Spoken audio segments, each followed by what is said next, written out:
죄송합니다. 녹화 좀 하겠습니다, 교수님. 네. 가을에는 단풍이 들고요. 겨울에는 눈이 오죠. 이렇게 사계절이 굉장히 다른 기후를 가지고 있고 뚜렷하게 구분이 되는 계절을 가지고 있습니다.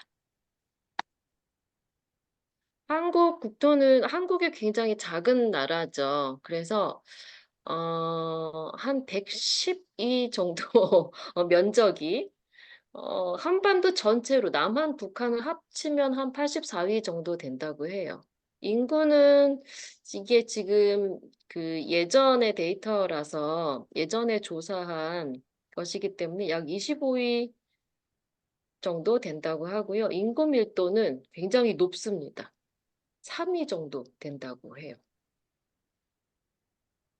한국은 아시다시피 노스 코리아, 사우스 코리아 분단된 국가라서 휴전선이 있고요. 남한과 북한을 오갈 수 있는 유일한 문인 판문점이 있습니다. 가보신 분 계세요? 네, 있습니다. 그러시군요. 네, 네. 그래서 한국에 온 외국인 분들은 그 이데올로기로 휴전되었다는 문화를 굉장히 독특하게 생각을 하기 때문에 이곳을 많이 방문을 하고 있습니다. 통일전만대라든지 판문점을. 그리고 아까 하나의 민족으로 생각하며 살고 있다라고 말씀을 드렸는데 강한 민족주의가 있습니다. 이것은 역사에 기반을 하고 있는데요. 그 일본 식민지 경험을 가진 역사가 있기 때문에 우리는 우리 민족을 지켜야 한다.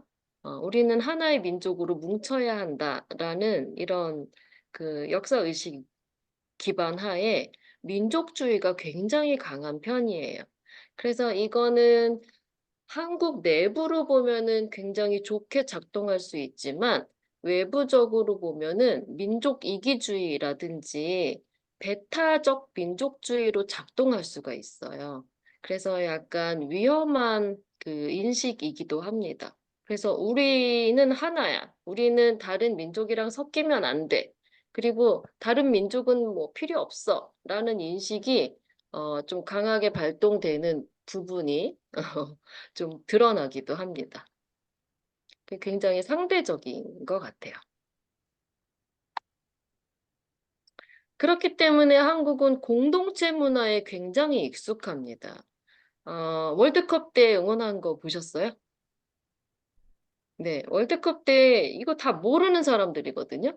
모르는 사람들끼리 광장에 모여서 서로 얼싸안고 막 응원을 합니다. 한 목소리로 노래를 하고 뛰면서 응원을 해요. 그래서 옆에 모르는 사람하고 어깨동무하고 응원하는 것에 대해서 개의치 않아요. 왜냐하면 우리는 하나라는 인식이 있기 때문에. 그래서 우리라는 인식이 있으면 그냥 도와주기도 하고, 도와달라고 하기도 하고, 이런 것에 대해서 굉장히 편하게 인식하는 문화가 있습니다. 그리고 한국의 촛불 집회 알고 계신가요? 네. 네, 한국의 이제 촛불 집회가 하나의 시위 문화로 자리를 잡고 있는데, 이 촛불 집회도 각각 모르는 사람들이 한 곳에 모여서 어떤 공동의 주제를 가지고 자기의 뜻을 얘기하는 이런 모임, 공동체로서의 하나로 뭉치는 것들을 주저하지 않고 이것을 이상하게 생각하지 않고 특별하다고 생각하지 않는 이런 문화가 있습니다. 그래서 뭐 우리가 모인다, 우리 전체가 무엇을 한다, 같이 무엇을 한다라는 것에 대해서 그냥 그게 평범한 일상처럼 생각을 하고 있습니다. 이 공동체 문화는 한국이 농업사회였기 때문에 농사를 지을 때는 서로 도와야만 농사를 지을 수가 있었잖아요. 그래서 우리 집 논에 농사를 지을 때는 온 동네 사람들이 와서 도와주고, 또 옆집에 농사를 지을 때는 또 내가 가서 도와주고, 이런 농업 문화에 기인하기도 했고요.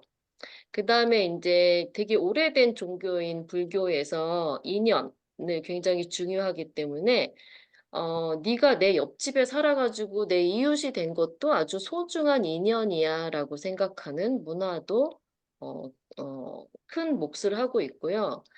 그 다음에 이제 한국의 유교 문화는 아버지 중심으로 이제 혈족을 이루고 있는 문화가 있거든요. 그래서 회사에는 사장님, 뭐 이렇게 부계, 아버지가 될 수 있는 어떤 중심축을 두고 거기에 이렇게 가족이 모이거나 회사 사람이 모이거나 어떤 공동체가 모이는 이런 그 문화가 있습니다. 그래서 농업사회 문화, 불교적 인식, 유교적 인식이 공동체 문화를 강화하면서 역사적으로 계속 이어져 왔죠. 그래서 가족 공동체도 발달하고 모임 문화가 굉장히 발달해 있습니다.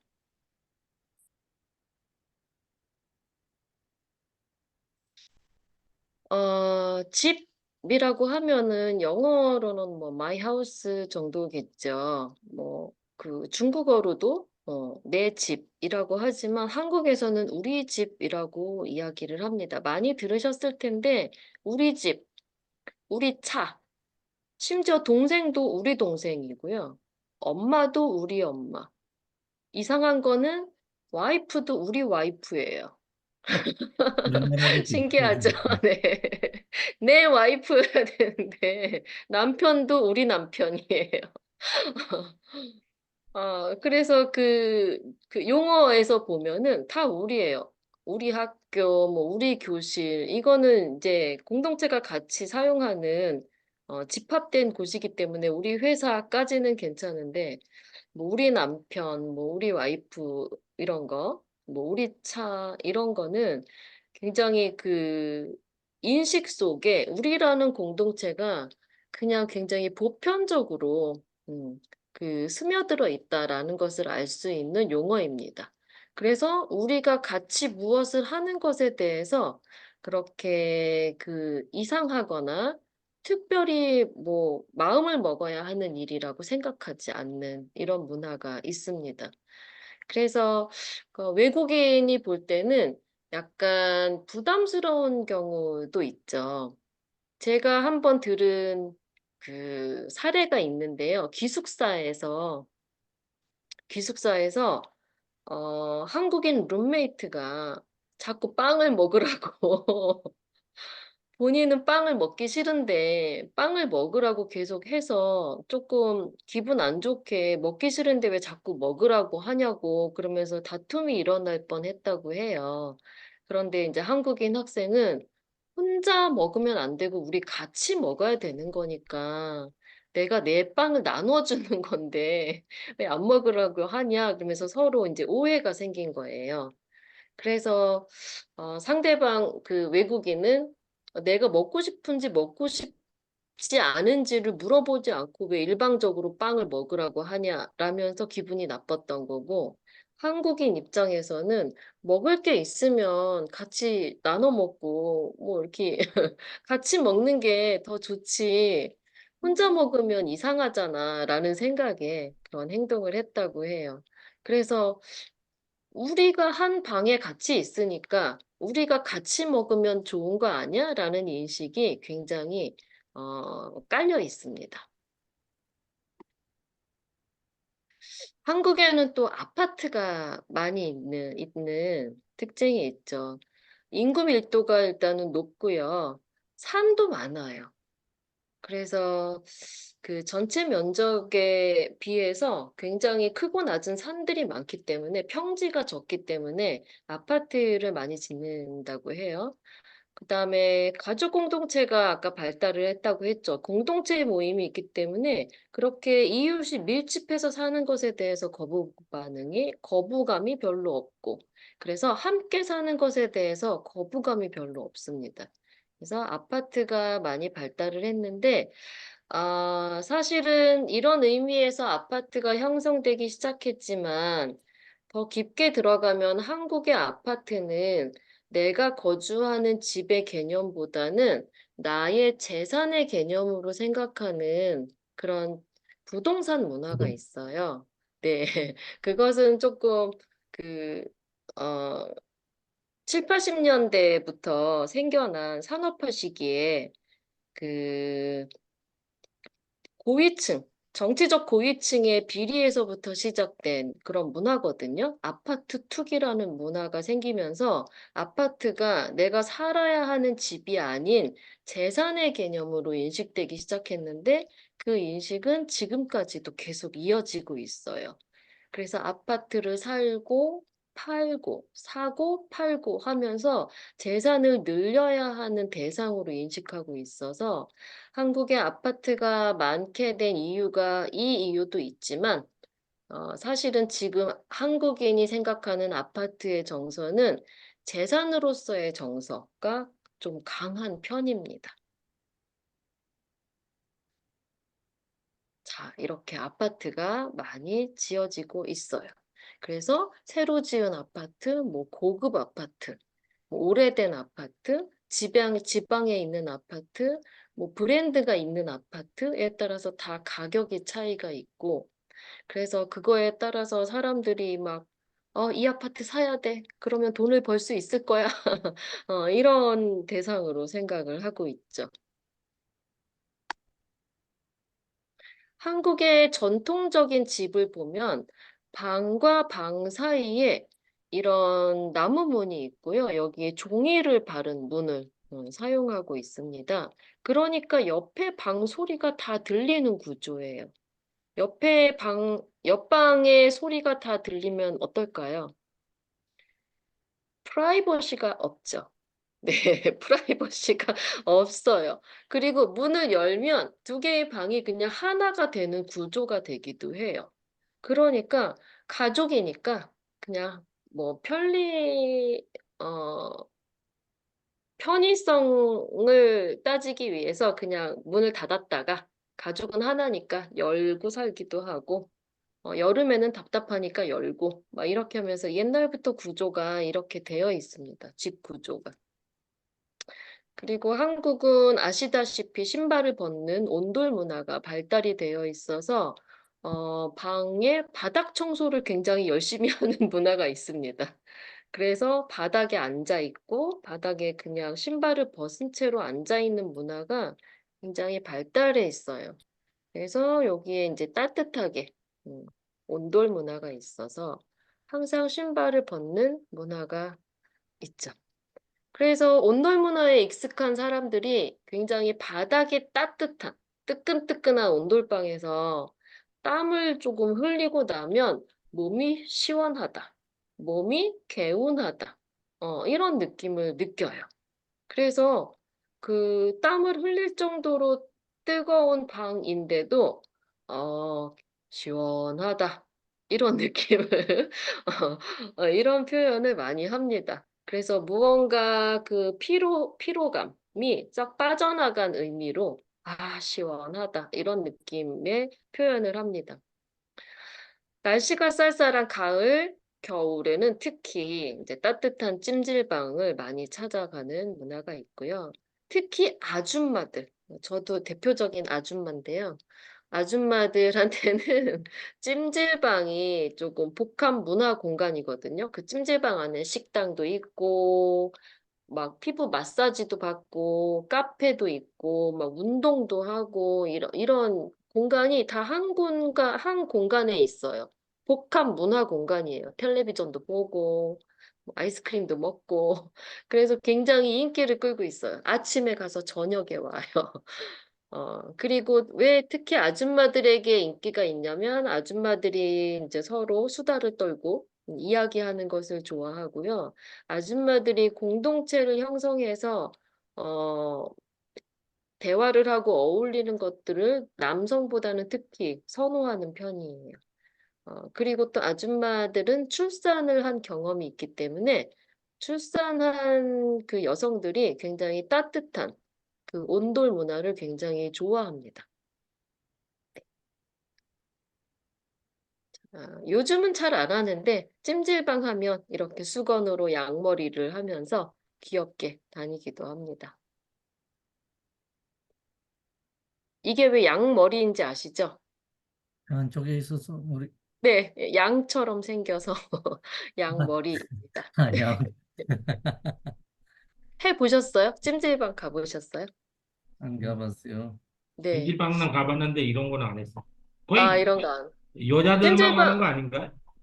아니요. 남성분들도 많이 하고요. 찜질방에 가면은 뭐 구운 달걀이랑 식혜는 네. 꼭 드시고 미역국도 꼭 드시고요. 네. 그다음에 이제 마루 문화가 있는데요. 한국의 이제 전통적인 집에는 대청마루, 이게 대청마루거든요. 방과 방 사이에 있는 마루예요. 그리고 여기는 방에 올라가기 전에 있는 작은 마루, 툇마루, 쪽마루라고도 합니다. 그리고 이거는 누마루라고요. 누각이라는 단어를 아시나요? 누각. 높이 있는 정자. 어, 높이 있는 집 같은 곳, 그걸 누각이라고 하는데 누각처럼 있는 마루예요. 높이 있는 마루. 이거를 누마루라고 해요. 그래서 이렇게 뒤에도 문이 있기 때문에 여름에는 마루에서 시원하게 생활을 하고 있습니다. 하지만 요즘은 아파트 문화이기 때문에 마루가 거실로 바뀌었고요. 옛날보다는 마루가 시원하지 않기 때문에 에어컨을 켜놓고 여름을 보내고 있죠.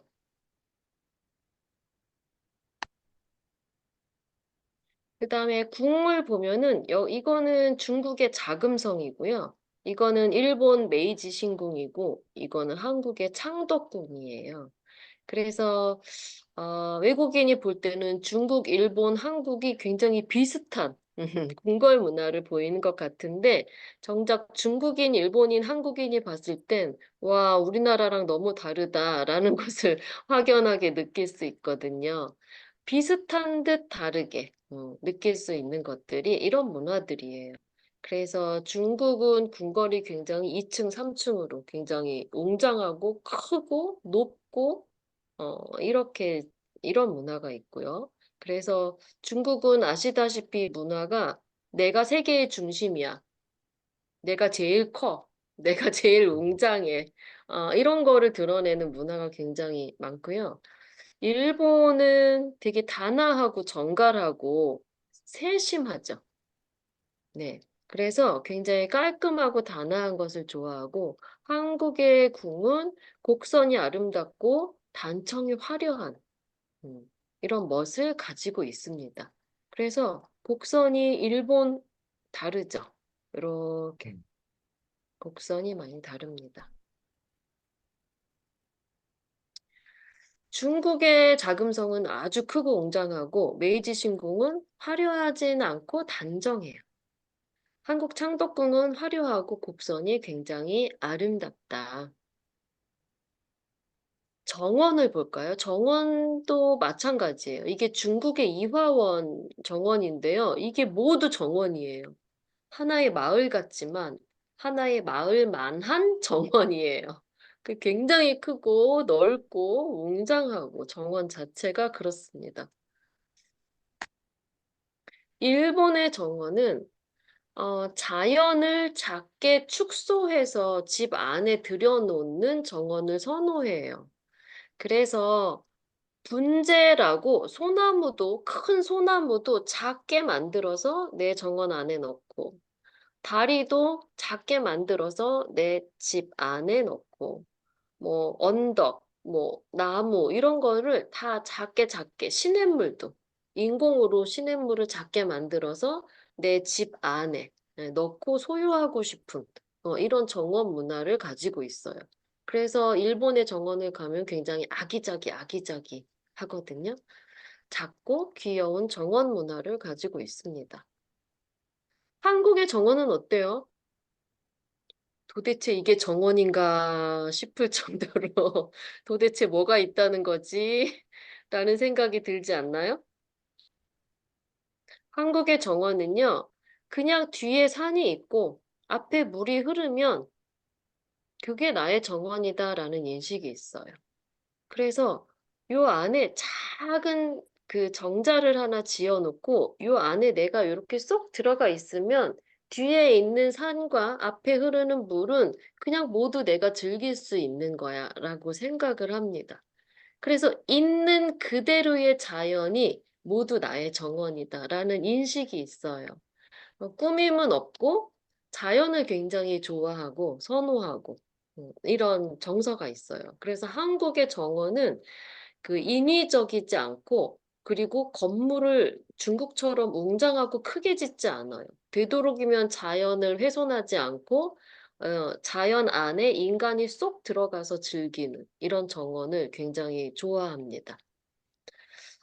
그래서 그런지 한국 사람들이 날씨 좋으면 굉장히 산으로, 강으로, 바다로 이렇게 많이 다니는 것 같습니다.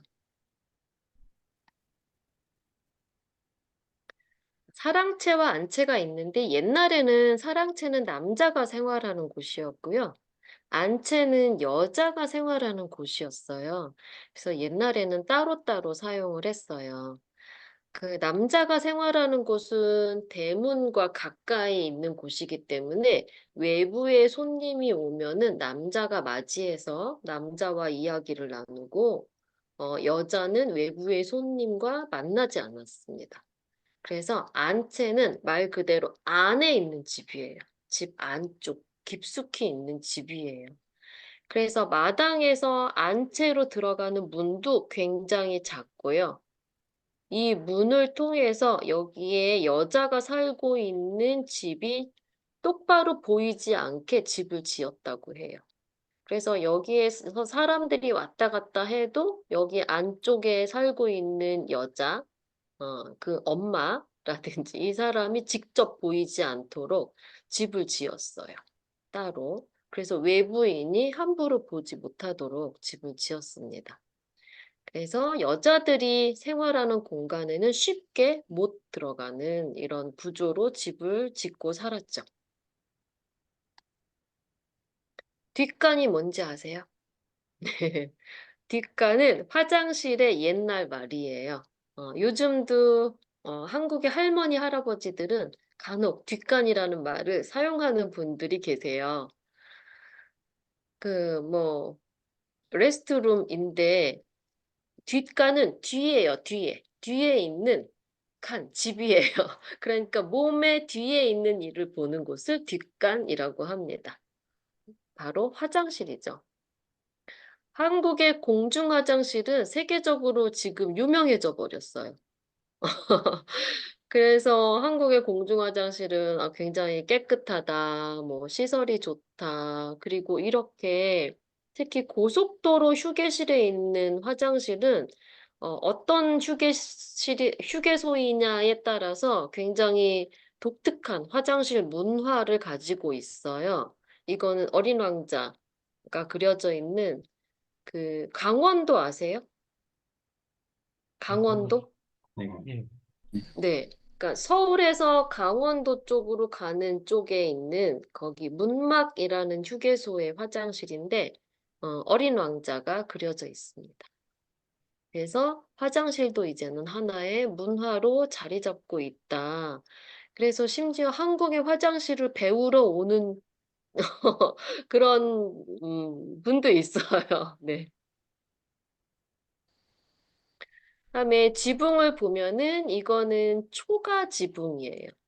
볏짚을 엮어서 만든 지붕이고요. 이거는 기와장을 만들어서 겹겹이 얹은 지붕, 기와 지붕입니다. 그래서 초가 지붕은 일반인, 서민들이 사는 집의 지붕이었고요. 이 기와 지붕은 양반층, 조금 신분이 높은 사람들이 사는 집의 지붕이었습니다. 그리고 처마, 이게 기와, 이게 용마루. 예요. 보면은 곡선이 초가지붕도 이렇게, 기와지붕도 이렇게 자연스러운 곡선을 모두 가지고 있어요. 그래서 네모랗거나 딱딱하게 짓지 않고 모두 둥글둥글하거나 이렇게 곡선을 만드는 것을 좋아합니다. 자, 정리를 좀 해보면요. 한국 문화, 집이에요, 집. 집은 첫 번째 특징이 온돌 문화예요. 그리고 공동체 문화와 강한 민족주의가 발달했기 때문에 같이 하고 함께 하는 것을 좋아합니다. 그리고 가족은 하나라는 생각을 하고 있어요. 그리고 자연을 좋아하는 문화가 있고요. 그리고 한국의 집은 예전부터 화려하지 않고 소박한 것을 추구한 것을 알 수 있습니다. 그리고 곡선을 굉장히 좋아합니다. 그래서 그 요즘 한국의 서울 도시 보면은 다 건물들이 네모나고 딱딱하고 이런데 그 현대적이고 세련된 그런 그 높은 고층 건물에서 일을 하고 거기에 살면서도 한국인들은 많이 그래요. 아, 답답해. 시골 가서 살고 싶어. 이런 말들을 습관처럼 하기도 합니다. 그것은 지금 현대화되면서 주거 공간이나 생활 공간이 달라지기는 했지만 그래도 정서적으로 굉장히 편안하고 자연을 지향하는 이런 정서는 아직도 계속 가지고 살고 있음을 알 수 있습니다. 한국의 집은 여기까지. 네.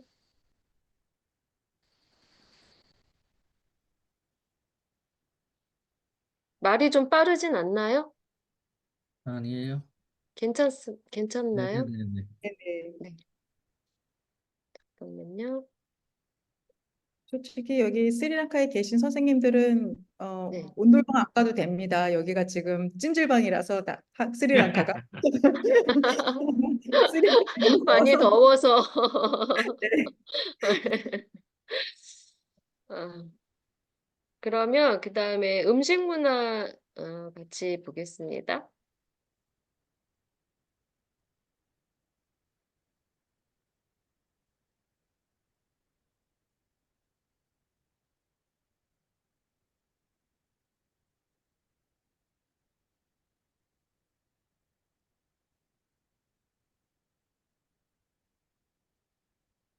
한국 음식 많이 드셔보셨어요?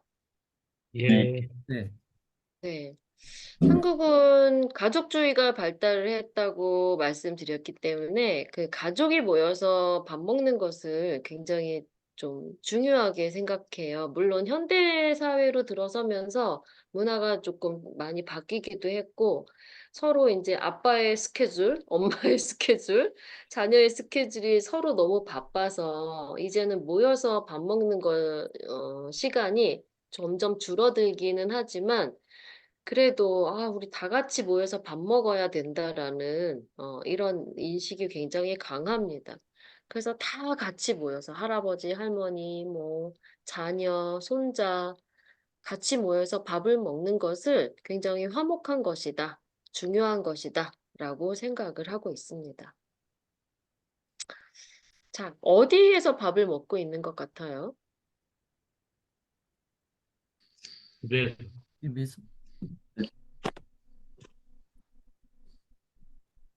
누구네 집에서 집일까요? 할아버지 누구네 집? 할아버지, 할아버지 집. 예. 이 사람들은 다 어떤 관계의 사람들일까요? 가족, 아내 음, 친척, 가족, 가족들. 친구들은 아닌 것 같죠? 가족. 아이들도 있고. 네. 가운데 자리는 어디인 것 같아요?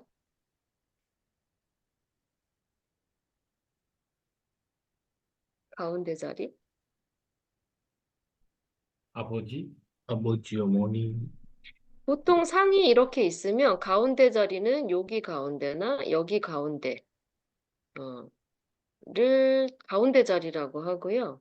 가운데 자리에는 누가 보통 앉을까요? 는 뭐, 여자들, 아니요. 가운데 자리는 보통 아니, 제일 아니, 어른이 앉으십니다. 예를 들면 는 할아버지. 할아버지가 돌아가셨으면 할머니. 이렇게 할머니 가운데 앉고 그 다음에 이제 큰 아들, 작은 아들 이렇게 옆에 둘러앉게 됩니다. 이게 누가 정해놓은 건 아닌데 습관적으로 그렇게 가운데 자리에 어른을 모시고 그 가운데 자리를 중심으로 둘러 앉아서 밥을 먹게 됩니다. 요즘은 그 식탁 문화가 많이 발달해서 식탁에서 밥을 먹지만 보통 이렇게 상을 펴놓고 앉아서, 바닥에 앉아서 밥을 먹는 문화가 많이 있습니다. 이 사람들은 왜 모여 있을까요? 왜 모여 있을까요?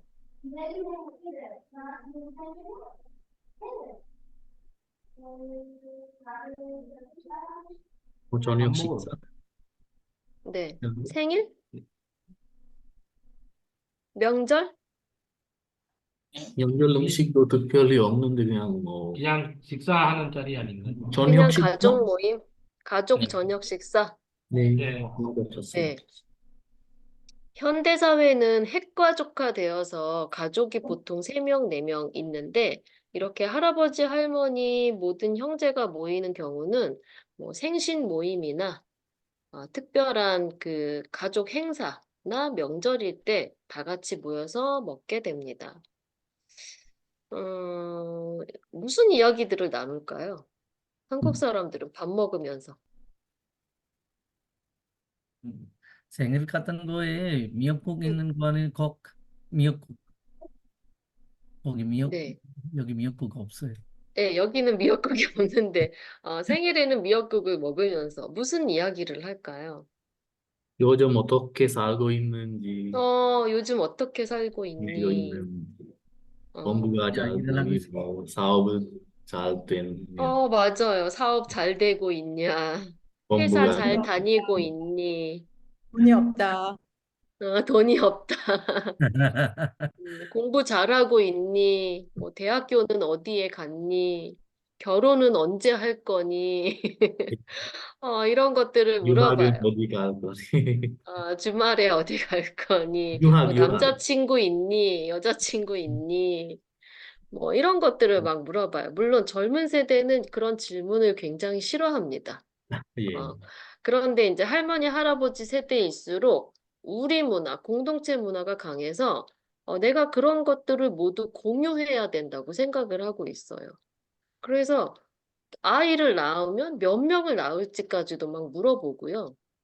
젊은 세대한테 언제 나올 거냐고 물어보고, 그리고 취직을 했냐고 물어보고, 요즘 한국이 이제 취업난이 있어가지고 20대들이 취직에 대해서 굉장히 예민해요.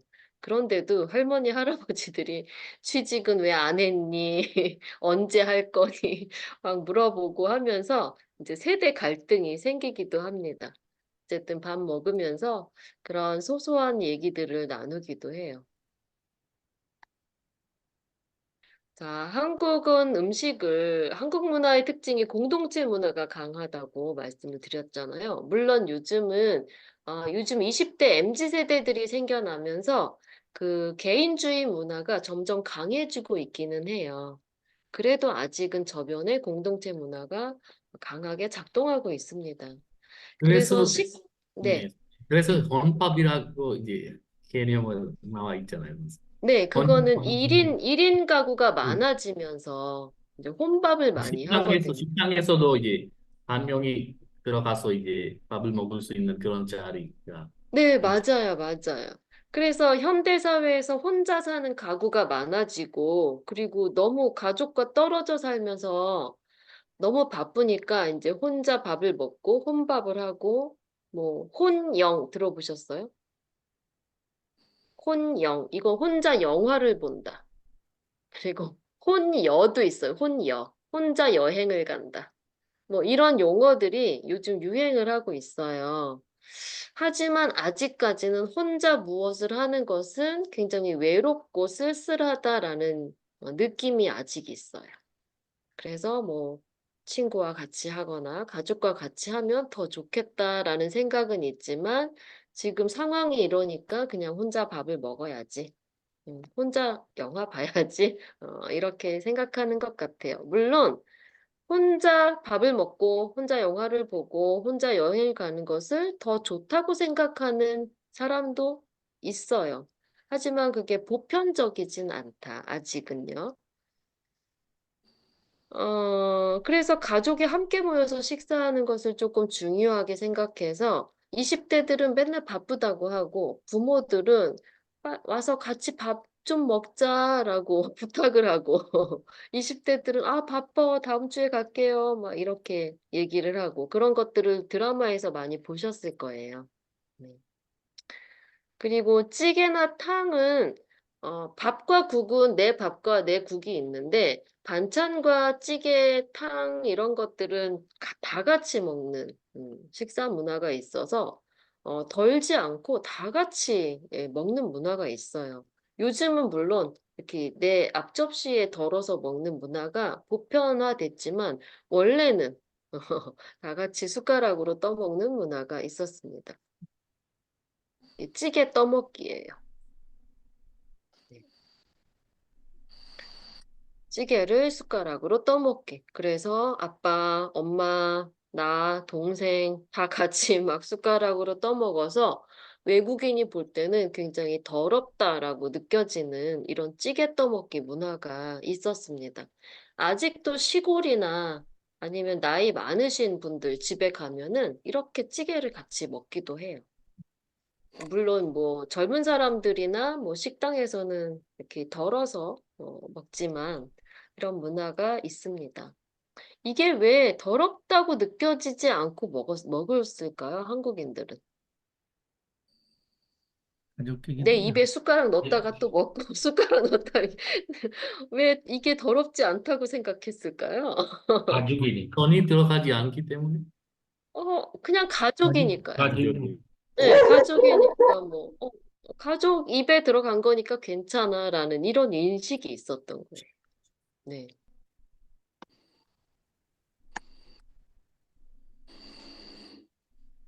그리고 한국의 수저 문화가 있죠. 가운데 있는 찌개나 전골을 떠먹기 위해서 숟가락이 조금 길고, 그다음에 나물을 먹기 위한 젓가락이 굉장히 얇게 발달했습니다. 한국은 그리고 음식을 잘 나눠 먹어요. 그래서 부침개를 하거나 떡을 하면 옆집, 앞집, 뭐 친구 같이 갖다 주고, 나눠 먹고, 얻어 먹고, 이런 것들을 굉장히 잘 합니다.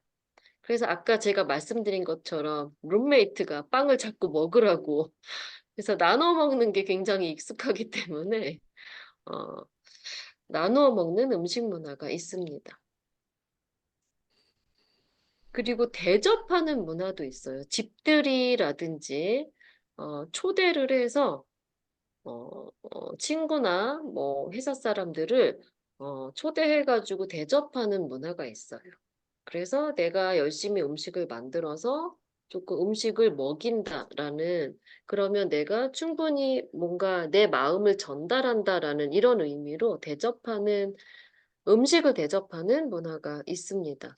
그래서 술을 마실 때도 내가 쏜다 이런 말 들어보셨죠? 예, 밥을 먹을 때도 내가 쏜다. 왜 네? 쏘다가 뭐죠? 쏘다? 쏘다.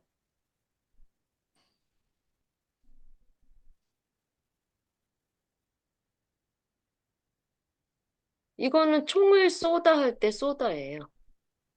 총을 쏘다 할 때 팍 이렇게 쏘다예요. 그러니까 무엇을 쏜다는 거죠? 예, 돈을 쏜다는 거예요. 돈을. 시간. 돈을. 그래서 내가 지불을 한다는 겁니다. 음식값을 내가 낸다. 술값을 내가 낸다. 이런 표현을 내가 쏜다라고 말을 해요. 이거는 오늘 같이 술을 먹었지만 내가 대접할 거야. 오늘 다 같이 음식을 먹었지만 내가 대접할 거야. 라는 이런 문화가 있습니다.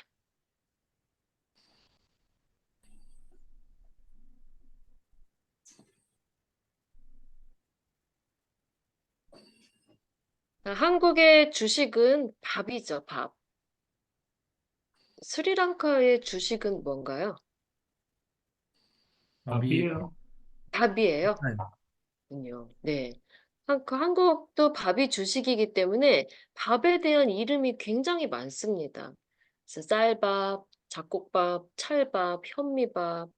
이거는 이제 무엇으로 밥을 만들었는지에 따른 이름이고요.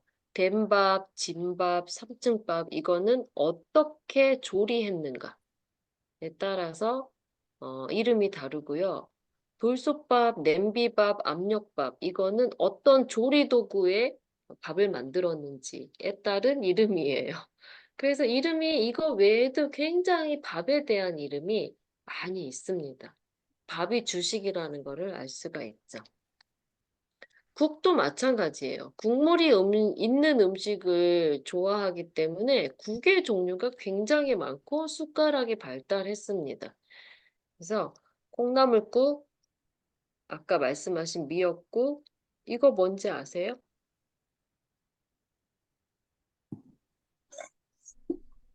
이거는 소고기 무국이에요. 소고기 무국. 네. 그래서 일반적으로 이런 국들을 일상생활에서 많이 먹고 있습니다. 물론 된장국도 많이 먹고 국의 종류가 굉장히 많아요. 어떤 국을 드셔보셨어요? 우리는 자주 먹는 거 콩나물국, 해장이에요. 미역국? 미역국, 해장국, 해장국, 뭐, 된장국, 해장국. 해장국 드셔보셨어요? 예. 다들 맵지 좋아해요? 우리 맵지 스리랑카 않으세요? 사람은 입에 입맛이 맞아요. 입맛에 맞으세요? 네. 조금 매우실 것 같은데. 매운 거 좋아합니다, 그냥 가는. 매운 거 좋아하세요? 제가 매운 거를 잘 못 먹어서. 네. 그렇군요. 한국에는 또 명절에 음식을 많이 만드는데 요즘은 또 많이 줄어들긴 했지만 그래도 명절에는 차례를 지내기 때문에 명절 음식을 따로 많이 만들어요. 그래서 한국의 며느리들이 굉장히 스트레스를 많이 받는 날이 명절이에요. 그래서 남자들은 음식을 안 만들고 집안의 여자들이 주로 명절 음식을 만들기 때문에 명절 음식 때문에 스트레스를 많이 받죠.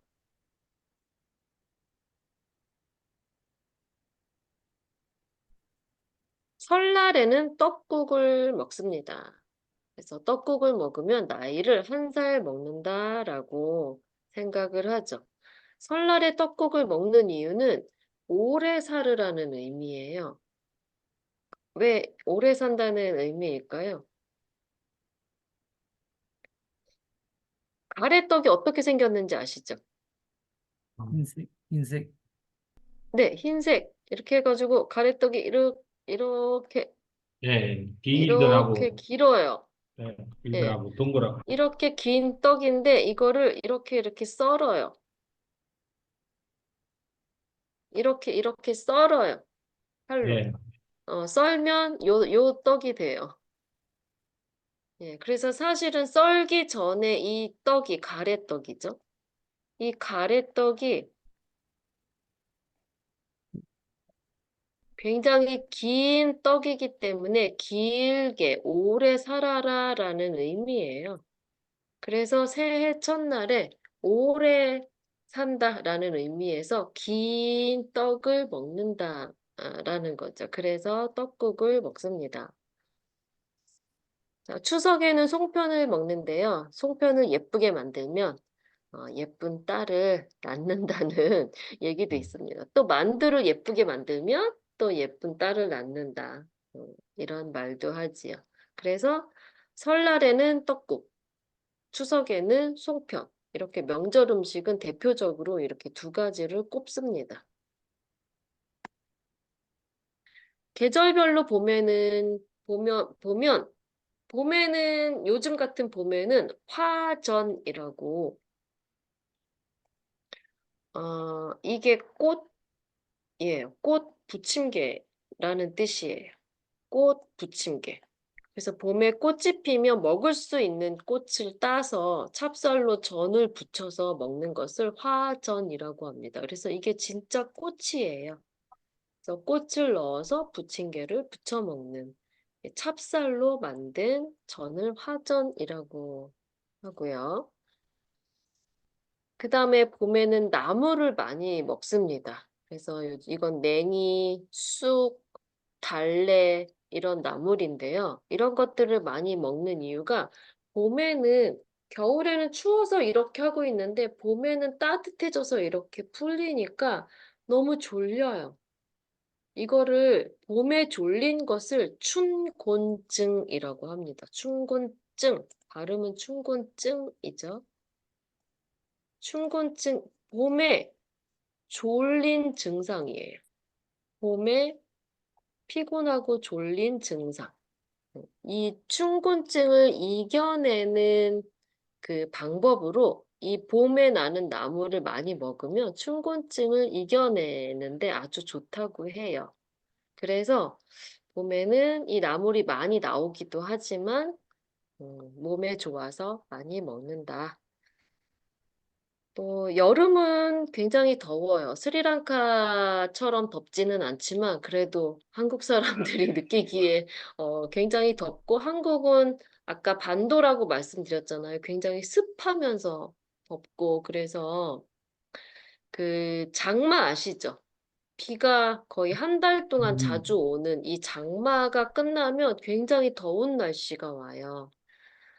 스리랑카는 언제가 가장 덥나요? 맨날 그냥 8월 사계절 8월 달에 내내? 1년 내내 더워요. 그 중에서도 가장 더운 때는 몇 월 8월 정도? 8월 8월, 8월, 5월하고 8월이요. 5월하고 5월하고 8월이요? 예. 5월하고 8월이 가장 더워요. 예. 그렇구나. 한국 그래, 사람이 느끼는 4월부터가 가장 더운 것 같아요. 4월? 그렇구나. 4월에는 여행 가면 안 되겠네요, 안 돼요. 스리랑카. 그럼 여행 가기에는 몇 월이 제일 좋아요? 12월, 2월? 12월, 11월? 10월 11월, 아니에요? 12월? 10월? 10월 10월, 아니에요? 11월, 12월. 10월, 11월. 알겠습니다. 기억하고 있을게요. 다들 기억하고 있을게요. 네. 그래서 한국의 여름에는 비가 갑자기 많이 오거나 많이 온 비 때문에 홍수가 나기도 하고요. 비가 많이 오니까 그 산이 무너져 내리기도 합니다. 이거 산사태라고도 하고 또 햇볕이 강하기 때문에 너무 물이 없는 가뭄이 오기도 하고요. 이거 폭염은 너무 더운 상태. 너무 더운 상태. 태풍은 아시죠? 예, 비하고 바람하고 같이 올라오는 이런 것들이 모두 여름에 겪을 수 있는 기후 현상입니다. 그래서 여름에는 너무 더우니까 지쳐요. 그 열대야가 뭔지 아시는 분? 열대야. 밤에 너무 많이 또 맞아요. 밤에 너무 더워가지고 잠을 자고 싶은데 더워서 잘 수가 없어요. 그러니까 잠을 푹 자지 못하니까 어때요? 낮에 피곤해요. 그리고 밤에 자고 싶은데 또 푹 못 자요. 그럼 낮에 또 피곤하고. 그러니까 여름엔 어때요? 기운이 없어요. 계속 더워요. 기운이 없어요. 힘이 빠져요. 그래서 한국 사람들은 여름에 보양식, 몸에 좋은 음식을 많이 찾아서 먹으려고 해요. 그래서 더위에 지친 체력을 보강하기 위해서 보양식을 먹습니다. 삼겹. 몸을, 그 기운을 보충해주는 음식이에요. 이거는 더위를 이겨내는 오랜 풍습이라고 할 수 있습니다. 식습관이죠. 한국 사람들이 가장 많이 먹는 보양식은, 여름 보양식은 삼계탕입니다. 그래서 드셔보셨죠? 닭하고 인삼하고 같이 끓인 탕이에요. 그래서 한국에는 초복, 중복, 말복이라는 그 더위, 삼복 더위가 있어요. 세 가지 복, 삼복 더위가 있고요. 여기서 복은 복이 많다의 복이 아니고요. 더욱 덥다라는 의미의 복이에요. 그리고 이열치열, 삼계탕 뜨겁잖아요. 뜨거워요. 그래서 더운데 더 뜨거운 음식을 먹고 땀을 흘리면서 시원함을 느낀다라고 할 때 이열치열이고요. 삼복 더위가는 초복, 중복, 말복, 초복, 중복, 말복 이 날을 복날이라고 합니다. 보신탕 들어보셨어요? 예. 네. 보신탕이 무엇으로 만든 음식일까요? 고기? 네? 고기? 고기, 무슨 고기? 개고기. 맞아요. 맞아요. 보신탕 얘기는 뒤에 좀 할 거고요. 여름에는 삼계탕, 이렇게 삼계탕 많이 먹고요. 땀을 많이 흘려서 기운이 없을 때 먹는 보양식으로 삼계탕을 많이 먹고요. 냉면은 아주 차가운 음식이에요. 그래서 여름에 시원하게 자주 먹는 음식이 냉면입니다. 아까 보신탕 말씀드렸는데, 개고기에 대해서는 논쟁이 많아요. 그래서 한국은 뭐 개고기를 먹는 나라다라고 잘못 알려져 있는데 한국은 개고기 음식이 일상식이 아니에요. 일상적으로 우리가 된장국, 뭐 미역국 먹듯이 이렇게 먹는 일상 음식이 아니고요. 일부 몇 명 나이 많은 아저씨들이 여름에 가끔 먹는 것 같아요. 근데 그런데 선생님, 네? 2027년부터 아예 업계 이제 법을 만들었잖아요. 아니에요. 근데 아직은.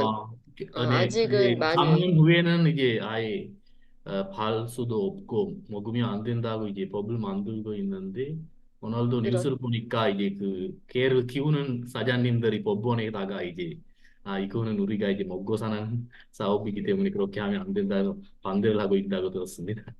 네. 그래서 논쟁 중이에요. 음. 아직은.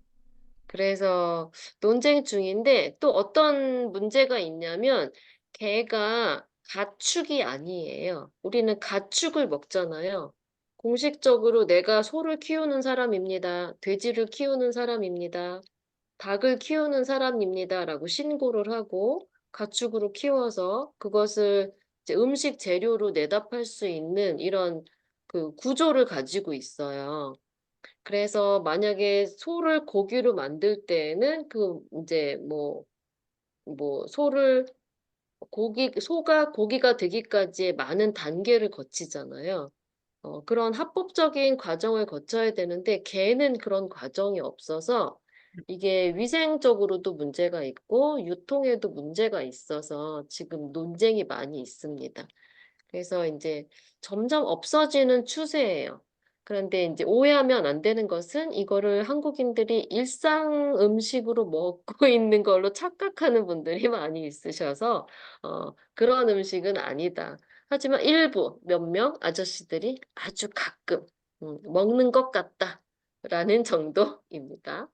근데 그 네. 옛날에 어떤 그 프랑스 영화 배우 여자 영화 배우가 그런 게 이제 네, 비판을 많이 하고 전 그때부터 예. 세계적으로 많이 알게 되었지만 이거를 맞아요. 그게 굉장히 오래전인데, 그때부터 그렇게 알려져가지고 계속 오해를 받고 있어요.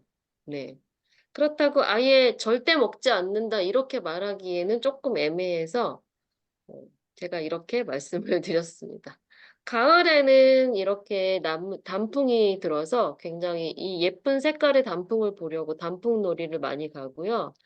날씨가 굉장히 좋고 공기가 맑기 때문에 가을에는 소풍, 야유회를 아주 많이 갑니다. 그래서 가족끼리, 뭐 친구끼리, 연인끼리 가을에 많이 여행을 가고 야유회를 가고 음식을 같이 먹고 즐기고 있습니다. 가을에는 녹두를 갈아서 녹두전을 많이 부쳐 먹고요. 가을은 먹을거리가 굉장히 풍성하기 때문에 음식 종류가 많은 편이에요. 사실은 이게 녹두전이 아주 옛날에는 가을에 먹었지만 요즘에는 명절 때만 먹는 음식이 되었어요. 왜냐하면 녹두전은 부치는 것이 조금 힘들어요. 담가야 되고 그 갈아야 시장에 되고. 네. 시장에 그래서 가면 있는데 시장에 막걸리랑. 광장시장에 가면 있어요. 네. 그런데 이제 집에서 만들어 먹기에는 힘들기 때문에 옛날에는 가을에 녹두가 막 이제 수확을 하니까 가을에 먹었지만 요즘은 그게 이제 만들기가 불편해서 그냥 명절에 먹는 집이 많아졌습니다. 가을은 수확 곡하는 계절이기 때문에 곡식, 과일 이런 것들이 굉장히 풍성한 편이고요. 뭐 가을에는 유명한 것이 전어, 또 뭐 대하, 이렇게 큰 새우를 대하라고 합니다. 큰 새우. 그다음에 뭐 참깨, 뭐 사과, 밤, 감 이런 것들이 가을에 아주 풍성하게 많이 나고 있습니다. 그다음에 망둥이, 뭐 가을에 먹고요. 송이도 먹고요. 이거는 먹자골목. 이건 도시의 먹자골목. 이건 시장에서 먹을 수 있는 이런 곳들. 그래서 이런 것들을 먹자골목, 먹자촌이라고 합니다. 먹자골목, 먹자촌. 겨울에는 뭐 팥죽과 나물을 먹는데요. 이건 봄나물하고는 조금 다른 나물이에요. 봄에는 실제로 이렇게 새로 나오는 것들을 뜯어가지고 나물을 먹지만 겨울에는 많은 그 음, 식물을 말려가지고 저장을 해놔요. 그랬다가 다시 끓이고 불려서 음식을 해먹는 나물이에요. 이거를 정월 대보름, 그러니까 음력 1월 15일에 주로 이 나물을 해서 먹습니다. 겨울에는 동짓날이 있는데요. 동짓날은 1년 중에서 가장 밤이 긴 날이죠. 그래서 한국 사람들은 그냥 전통적으로 깜깜한 시간이 굉장히 기니까 귀신이 막 돌아다니는 거 아니야? 이렇게 이제 생각을 한 거예요.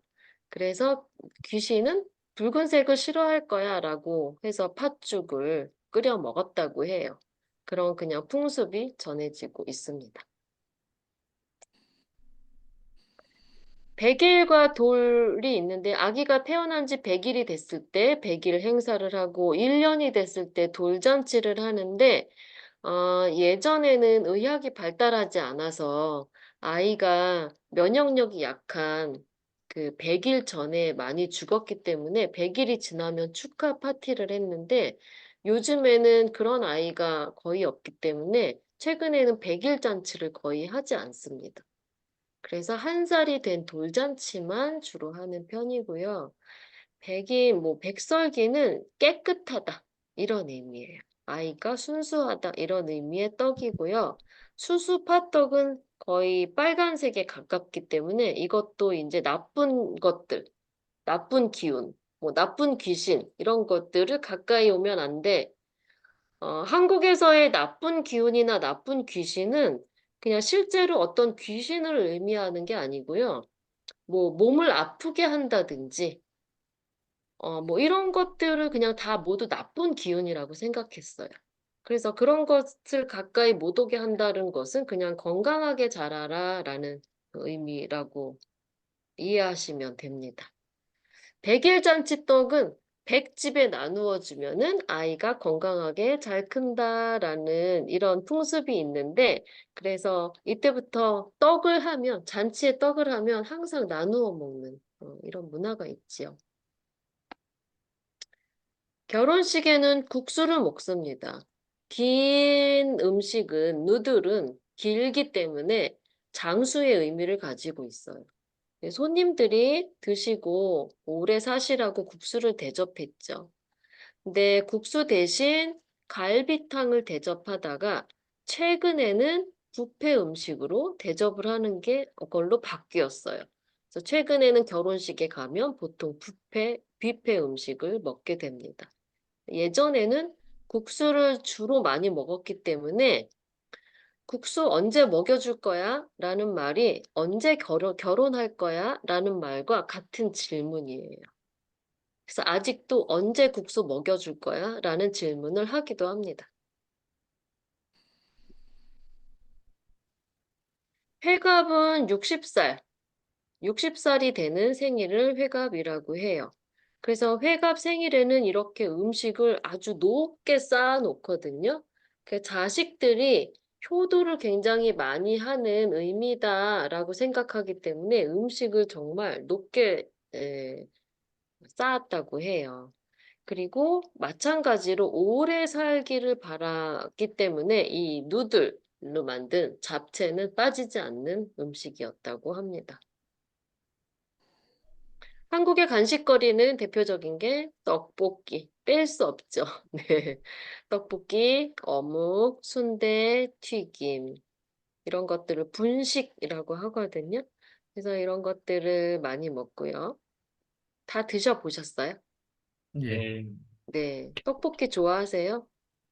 예. 네. 네. 저도 지금도 있습니다. 어마어마하게 좋아해서. 네. 지금도 하나 있습니다. 진짜요? 어, 우와. 매운 떡볶이. 그러시구나. 아, 뭐야, 매운 무슨 음식 진짜 좋아하시는구나. 더 매운 떡볶이. 진짜요? 네. 와. 그다음에 한국에서는 외국 음식도 자주 먹어요. 초밥, 뭐 햄버거, 피자, 치킨. 치킨은 정말 많이 먹죠. 그래서 이게 한국의 전통 음식은 아니지만 일상적으로 이런 음식도 그냥 자주 먹으면서 살고 있다.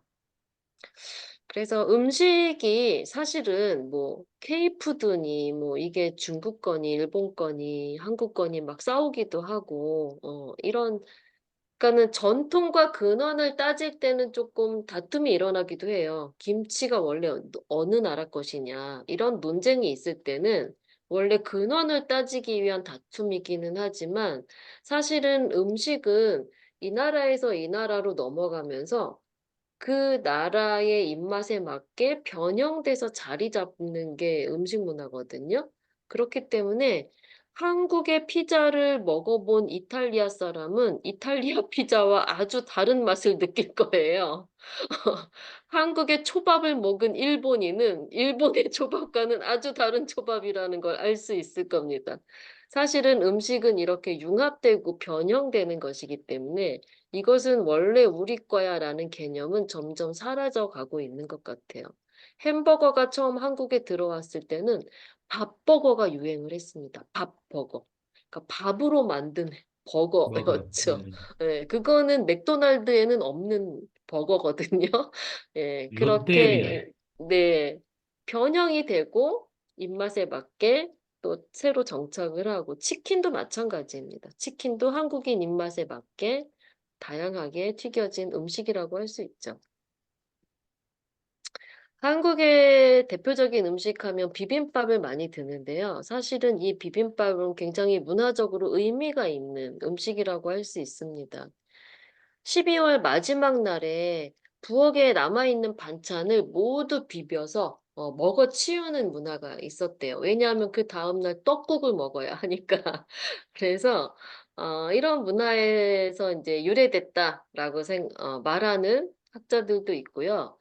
또 제사를 지내고 나면은 제사 음식을 굉장히 많이 차리기 때문에 이 제사 음식에 나물하고 밥을 비벼서 먹는 문화가 있었대요. 사실은 제사 아시죠? 네.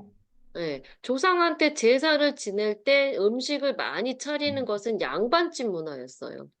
서민들은 그만큼 많은 음식을 차려서 제사를 지내는 문화는 없었고요. 옛날에는. 서민들은 아주 약소하게 지냈죠. 그래서 양반들이 굉장히 음식을 많이 차려가지고 제사를 지내고 그거를 양반들이 다 못 먹잖아요. 그러니까 종한테 같이 먹으라고 주고 그럼 종들이 먹으면 또 이제 동네 거지들한테도 주고 이러면서 그 동네의 품앗이 하는 음식으로 문화가 자리 잡은 거예요. 그래서 이 비빔밥은 그릇 하나만 가지고 가서 거지가 밥 좀 주세요. 그러면 나물도 주고 반찬도 주고 하면 한 번에 비벼서 먹을 수 있는 음식이 된 거죠. 그렇기 때문에 이런 정서는 그 임금이 살고 있는 궁에서도 이어져 내려왔어요. 그래서 왕이 결혼을 한다든지, 왕이 어떤 생일 잔치를 한다든지, 그러면 음식을 굉장히 많이 차려서 그 궁궐 근처에 있는 그 일반인과 다 나누어 먹도록 한 것이 대표적인 음식이 비빔밥이었다고 해요. 그래서 이제 이 나물을 따로따로 나누어 먹을 수 없으니까 한 그릇에 모아서 같이 나누어 먹기 편한 음식으로 발달을 하면서 비빔밥이 대표적인 한국 음식이 되었습니다. 그래서 비빔밥은 문화적으로 보면은 잘 사는 계층의 사람들이 모두와 나누어 먹는 이런 문화를 대표적으로 반영하는 음식이라고 할 수 있죠. 한국에는 식사 예절이 있는데요. 어른이 먼저 숟가락을 들어야 식사를 시작하는 식사 예절이 있고요. 밥을 먹으면서 이야기를 많이 하지 말라는 이런 문화가 있는데 요즘은 바뀌었어요. 요즘은 이제 밥상머리 교육 뭐 이런 게 있으면서 밥을 먹으면서 요즘 학교에선 어땠니? 뭐 회사에선 무슨 일이 있었어요? 뭐 이러면서 밥 먹으면서 이야기를 많이 나누는 문화로 점차 바뀌었는데 아직은 우리 지금 할머니, 할아버지 세대는 밥 먹으면서 이야기를 하면은 예의가 없다라고 생각하는 한국의 할머니, 할아버지들이 많이 계십니다. 네. 그리고 밥 먹을 때 숟가락을 막 이렇게 흔든다든지, 몸을 막 이렇게 흔든다든지 그러면 혼나요. 그래서 이제 예절이 없다고 하고, 또 먹을 때 이렇게 먹으면 혼났어요. 그래서 먹을 때는 이렇게 소리 내지 않고 조용히 씹어 먹고 삼키는 이런 것이 이제 식사 예절로 자리 잡고 있습니다. 한국은 대표적인 발효 음식이 김치죠. 김치가 발달했기 때문에 김치의 재료가 되는 것은 굉장히 많아요. 수많은 재료로 김치를 담그는데요. 담그는 방법도 아주 다양해요. 국물이 있는 김치, 고춧가루가 없는 김치, 뭐 여러 가지가 있는데 대표적인 김치는 여러분이 잘 알고 있는 배추김치, 그다음에 총각김치, 열무김치, 깍두기. 요즘 이제 날씨가 조금 따뜻해지기 시작해서 열무김치가 아주 맛있을 때입니다. 그래서 요즘 열무김치를 집집마다 많이 만들어서 먹고 있습니다. 그리고 나박김치는 국물이 있는 배추김치. 배추를 이렇게 썰어서 국물이 있게 숟가락으로 떠먹는 김치가 나박김치예요. 그다음에 장 문화가 있는데요. 고추장, 된장, 간장 있죠. 그래서 메주로 만들어요. 메주. 메주는 콩으로 만들죠. 콩이 주 재료이기 때문에 건강에 좋다라는 생각이 있어요. 그래서 이 콩이 건강에 좋다는 인식이 있어가지고 콩으로 메주를 만들고 메주로 된장, 고추장, 간장을 모두 만들어서 먹죠. 장도 역시 대표적인 발효 음식이에요. 그래서 한국에서 대표적인 발효 음식은 김치와 장, 그리고 또 하나 뭐가 있을까요? 김치를 술, 담글 때 꼭 들어가는 젓갈이에요. 네, 젓갈. 그래서 젓갈은 새우로 담그면 새우젓, 오징어로 담그면 오징어젓. 창란젓은 그 생선의 속, 내장으로 담근 것, 뭐 조기라는 생선으로 담근 젓갈. 굉장히 다양해요. 뭐 조개, 뭐 굴, 굉장히 많은데 주로 바다에서 나는 생선으로 젓갈을 만듭니다. 그리고 젓갈은 소금에 절여서 짜게 만들어야 돼요. 그렇지 않으면 상해요. 끓이는 음식이 아니기 때문에. 소금에 짜게 담그는 음식이기 때문에 소금이 굉장히 좋아야 하거든요. 그래서 소금이 유명한 곳이 젓갈도 유명합니다. 그래서 한국에서는 전북 부안이 굉장히 여기에 염전이 발달되어 있어서 여기에 젓갈이 유명합니다. 그 다음에 술 좋아하세요? 한국인들은 굉장히 술을 많이 즐기는 편인데요. 아까 말씀드린 것처럼 공동체 문화의 그 매개체라고 생각을 해요.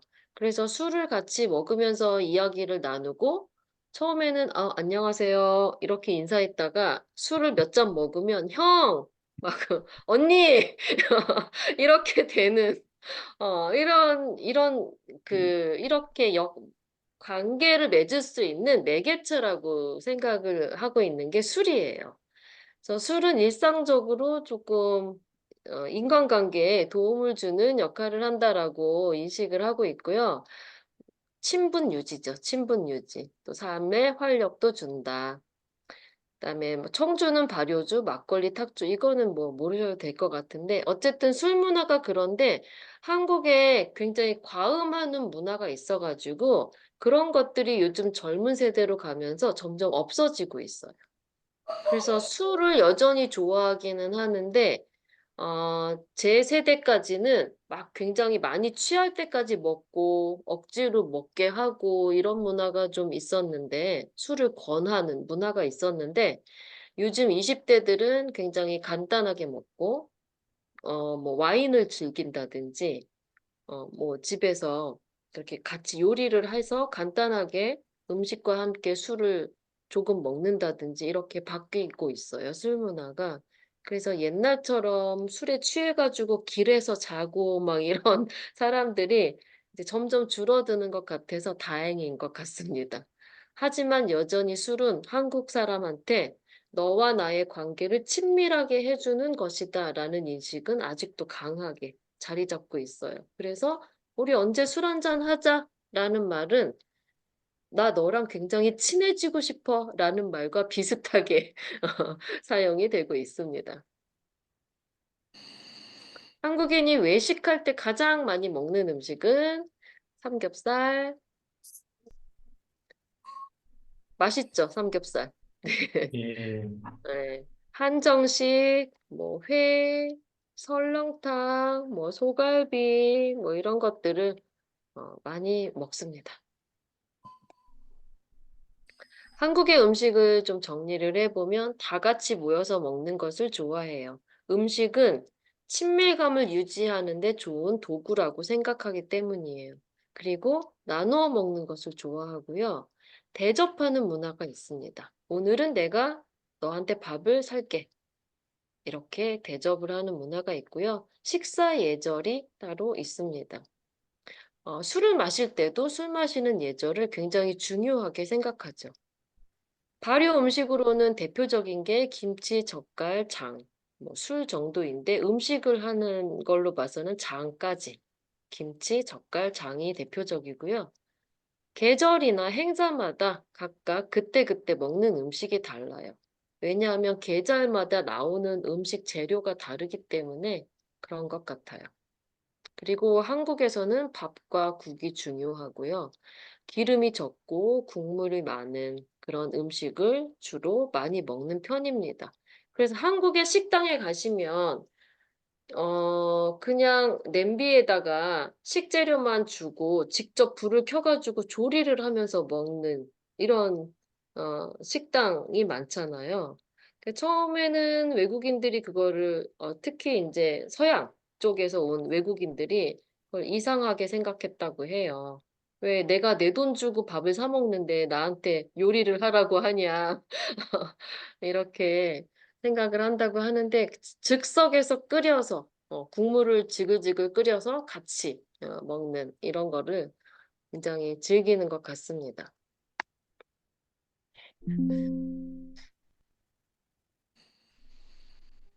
자, 음식 문화까지 했는데 노인 문화는 못할 것 같습니다. 시간상 제가 노인 문화까지 할 수 있을 줄 알았는데 노인 문화까지는 좀 안 될 것 같고 나중에 기회가 되면은 뭐 노인 문화라든지 한국의 뭐 정치 문화라든지 조금 많은 깊은 얘기를 더 나눠보면은 재미있을 것 같아요.